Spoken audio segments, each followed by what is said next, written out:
there's a whole lot more silver needed in military equipment, ranging from missiles to submarines to nuclear weapons to all of that, the high tech electronic componentry that goes into advanced weaponry, and that it has been the military industrial complex and the banks surrounding them that have done their very best to suppress the price of silver so that the military industrial complex could continue to setting off bombs and missiles and selling them and enriching this massive complex that seems to be hell-bent on always bringing us to war. Several metals experts and investors have been talking about silver price manipulation for years. Talks about the steady manipulation of metals prices became even more intense and louder when the United States government announced a $1 billion fine against banking giant JP Morgan for spoofing the metals market. In 2020, the U.S. Department of Justice announced that the New York-based commercial bank had entered into a resolution with the Department of Justice to resolve criminal charges related to two distinct schemes to defraud. The first involving tens of thousands of episodes of unlawful trading in the markets for precious metals futures contracts, and the second involving thousands of episodes of unlawful trading in the markets for US Treasury futures contracts. A DOJ spokesperson revealed that traders of JP Morgan's precious metals and US Treasuries desks had for over 8 years engaged in separate schemes to defraud other market participants to enhance profits and avoid losses. Last year, a federal jury in the Northern District of Illinois also convicted two former precious metals traders at JP Morgan. They were convicted of fraud, attempted price manipulation, and spoofing in a multi-year market manipulation scheme of precious metals futures contracts that spanned over 8 years and involved thousands of unlawful trading sequences. According to Andy Schectman of Miles Franklin Precious Metals Investments, the issue of silver price manipulation runs deeper than just commercial banks in the United States. Andy believes it is a very complex and disturbing issue that very possibly might even involve the military-industrial complex. During a recent interview with the Silver Slayer, Andy talks about a pickaxe article written by John Little, which he says cites some solid sources about the continued manipulation of silver prices. We will now bring you clips from the video. But before we do, please take a little time to like this video, subscribe to the channel, and turn on post notifications for more videos like this. Thanks, and enjoy the video. I think when you talk about realistically, look, take the price of gold right now. Let's see what gold is right now. It's 1985. And let's divide it by 7. Let's just play that game, and you get $283. Keith Neumeyer, the CEO of First Majestic Silver, is telling the world that what it is coming out of the ground at is a ratio of 7 to 1 globally. And you have a situation where a handful of large commercial banks have held down the price for a very long time, where, according to Ted Butler, Bank of America has 1 billion ounces short in the OTC market. Why would anyone be short 1 billion ounces of silver in an environment like this? And so here's the bottom line. I think that the article that was written by the pickaxe has validity.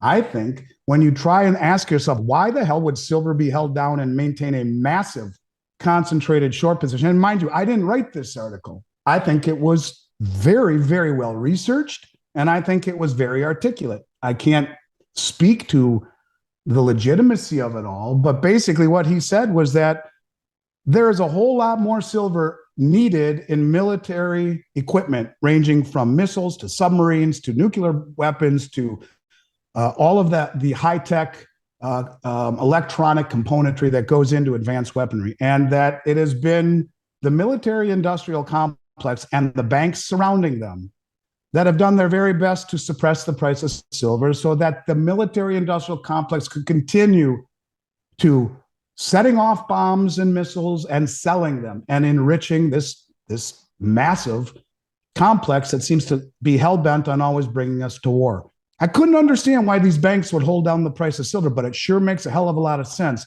And his whole thesis was that there's more silver needed in this stuff than they're letting on. And the only way they can continue. At this point, there is no denying that silver's price is heavily manipulated by the powers that be. But the question is, for how long can they continue to keep up the charade of manipulation, especially given the current economic conditions? In the United States and elsewhere in the world, the financial system is crumbling. More and more people are waking up to the reality that the fiat system is not sustainable, and the cracks that are showing now will only keep widening until everything completely crumbles. When that happens, the banks and every other entity involved in price manipulation will lose control, and prices will finally take off. Let's get back to Andy's interview. I think ultimately this will have a major impact on the dollar, first and foremost, and on the cost of energy.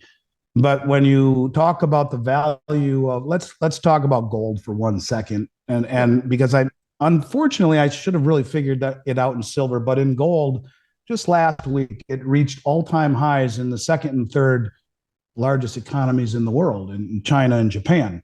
It's reached all-time highs in most currencies around the globe, in the respect that it is the strength and the unjustified inordinate strength of the dollar, the cleanest shirt in the dirty laundry basket, that has blurred what gold and silver's real effects are.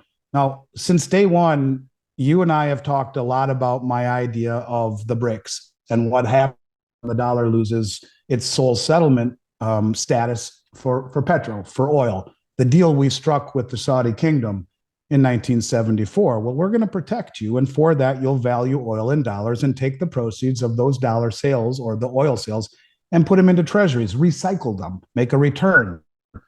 Well, look how that's working out for the Saudis right now. Not only are we inflating away our currency to worthlessness, the treasury market will go down over the last 3 years as being the worst bear market in history for bonds. And so not working out so well. And nor is our ideological aspirations perhaps lining up with the Saudis. We told them we're going green. We signed an executive order.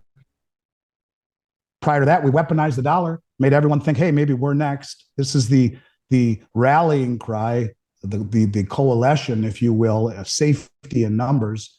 You talk about hypocrisy, the way that part of the world views the United States. We invaded Iraq 20 years ago, 2003. They would tell you it was done illegally because we were in search of weapons of mass destruction. What do you know? We didn't find them. Right. We topple their regime. We destroy their country. We put in a new regime, right? In 2022, they made $90 billion in oil revenue last year. They don't get to decide what to do with that oil revenue. It goes to the New York Federal Reserve. They asked the U.S. a few days ago, a week ago, 2 weeks ago, hey, can we have $1 billion, please, of our $90 billion that we made last year? And they said, no, we can't. Because they said no. They're sanctioning 14 of the banks right now for trading with Iran to buy natural gas to cool their homes in the midst of 130-degree summer. They get sanctioned. This is a country we supposedly liberated, and we still have a military presence there. We are still controlling their oil revenues and telling them what they can and can't do with it.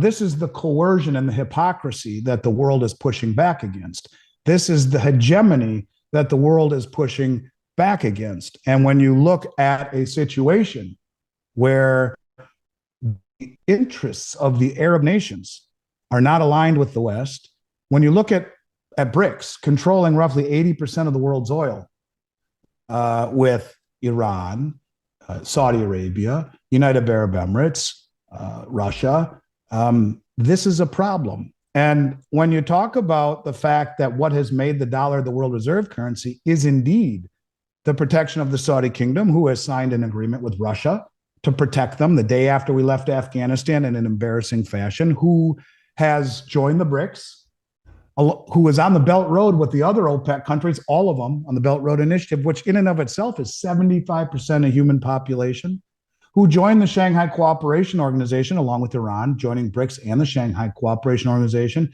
Not a small group, the largest regional financial and military organization on the planet. Joined the BRICS New Development Bank, told everyone in Davos, the World Bank meeting, hey, we're open to taking other currencies for oil. I was shocked up until that point how fast this thesis I've had for 3 years has sped up. This is a poignant moment in the global economy, one for which most metals investors have been preparing for a very long time. On one hand, we are witnessing a shift from a unipolar world, largely controlled by the United States and the West, to a multipolar world, where more countries and regions outside the West have a voice and influence. On the other hand, the current financial system supported by the West is crumbling, and the new powers that are rising are showing their full support for a commodities-backed system. Do you think that the next era of global economics and geopolitics will be really favorable for gold and silver investors? Please drop your comments and observations in the comments section below, hit the like button, and subscribe for more videos. All of these actions help boost the YouTube algorithm so our videos can reach for metals investors. Thanks for the support.